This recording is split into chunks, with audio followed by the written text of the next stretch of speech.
name is Miriam Kesterpen. I'm art director at the Delic Entertainment, and for the last couple of years now I've been working on the Deponia trilogy, and my function was art direction, and that basically entitles finding the look of the game and keeping it together. Of course, such a game consists of tons of people working on it. We had so many artists, I don't even know how many. Probably if we checked in the credits we'd see. And with so many people working on a game, you have to keep the vision consistent, and that was my function. And on the other side, I also actually worked on the game. I animated the walk of Rufus, for example, and I also worked on the cutscenes. That was my main job next to art direction.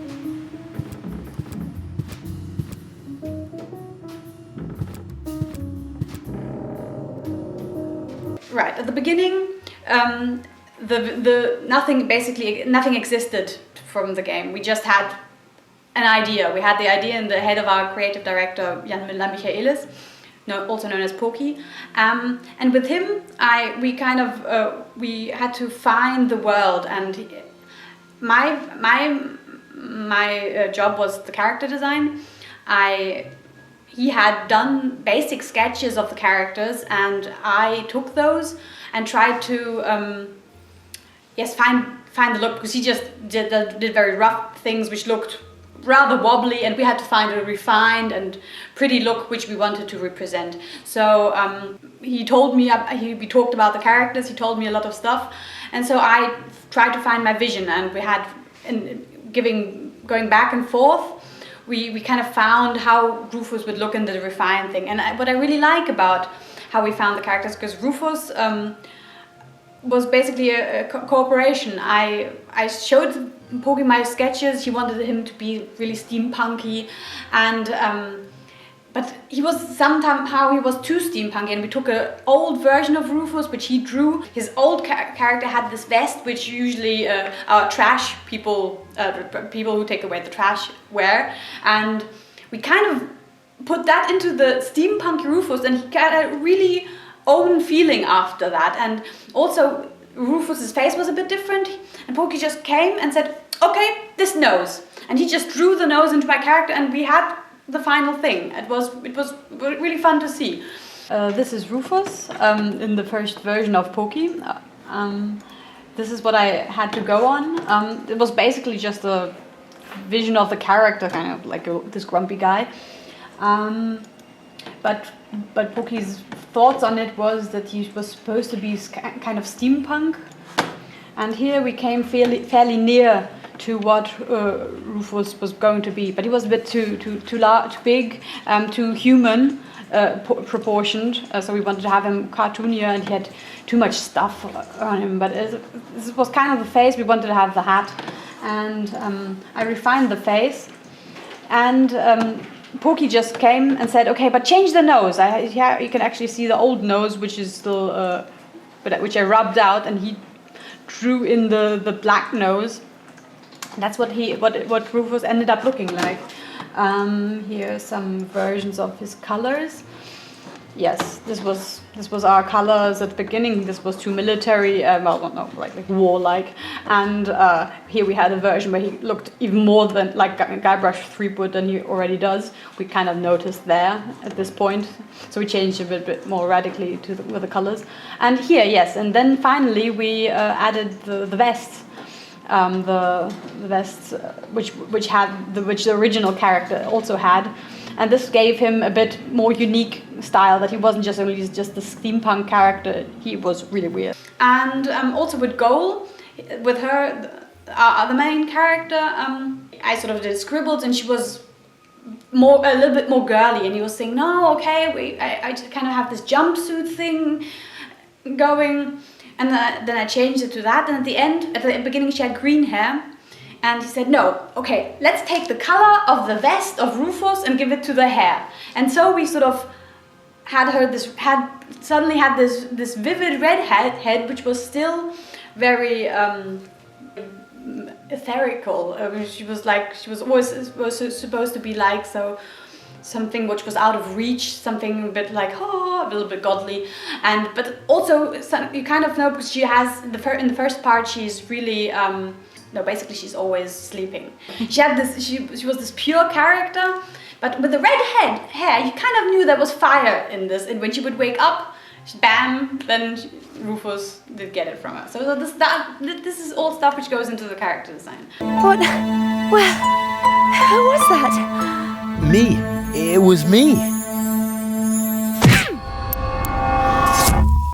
Hello, my name is Gunnar Bergmann and I'm the lead animator, or was the lead animator on Goodbye Deponia. And together with Simone, my job was to check all the animations, have an eye on the animation lists. The scripter and game designer wrote.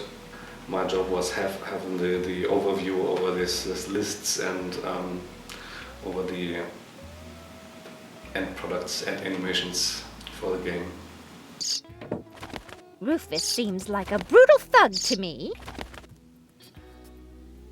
Rufus? Brutal? Never. What's important for a good animation is a good description from the game designers or the scripters who made all the setting in the screens,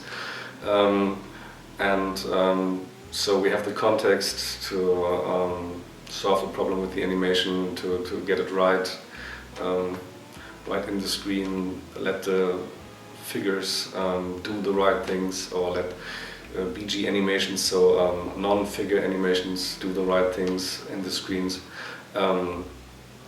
That's very important. That's the basic for a good animation, to start a good animation. And of course the skills of the animator, very important.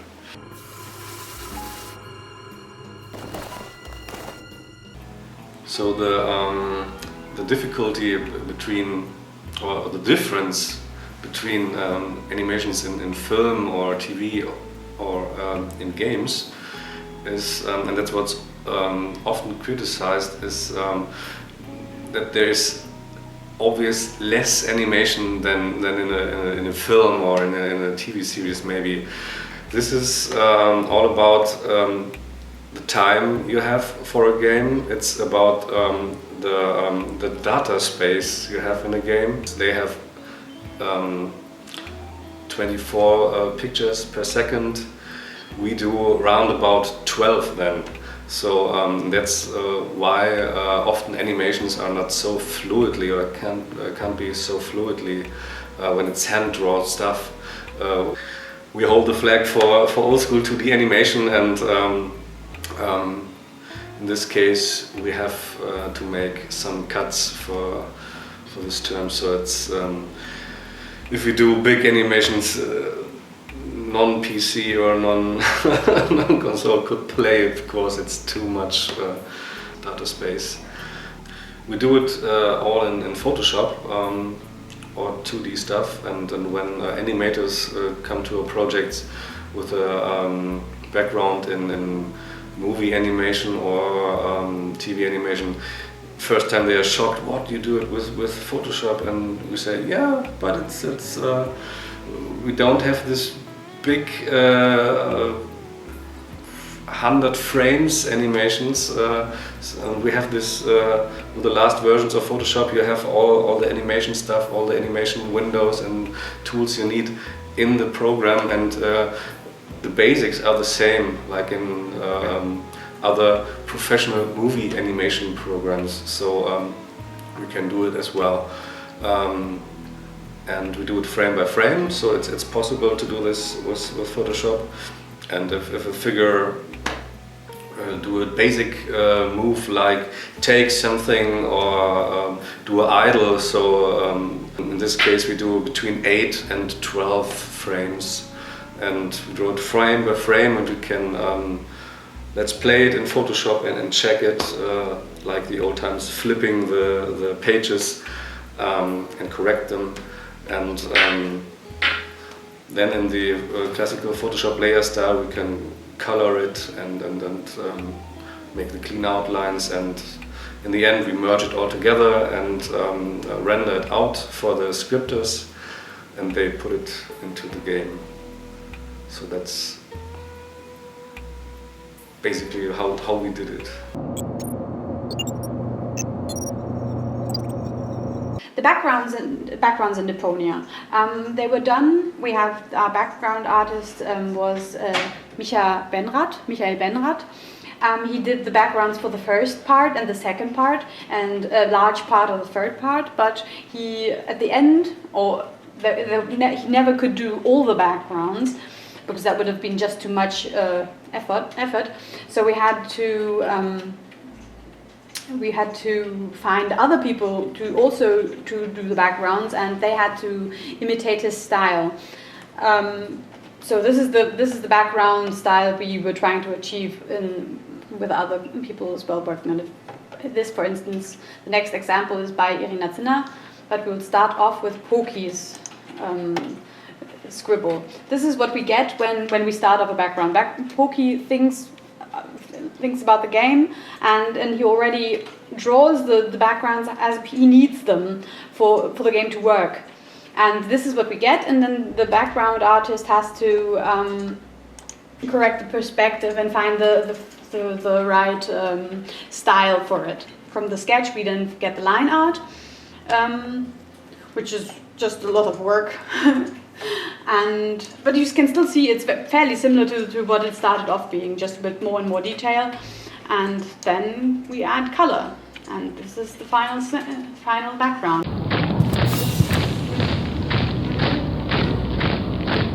We have in Deponia we have the normal gameplay.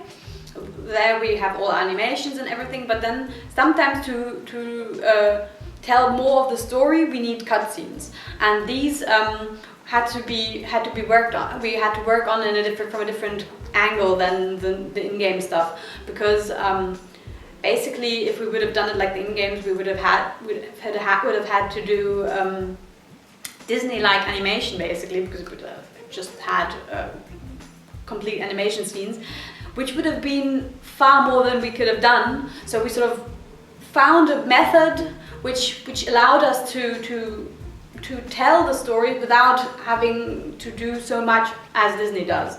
And we basically, the method we used was, first we had a storyboard, which our creative director did, and from that I took these and found the key poses, and these were just cut apart and then animated as like puppets basically in After Effects. That was done by Rino Pelli. Yeah, and in some scenes we just took some parts which we had to animate frame by frame, and the other stuff was like just between and moved in After Effects by the joints. And that sounds simple, but it isn't that simple, but it's still easier than animating it completely.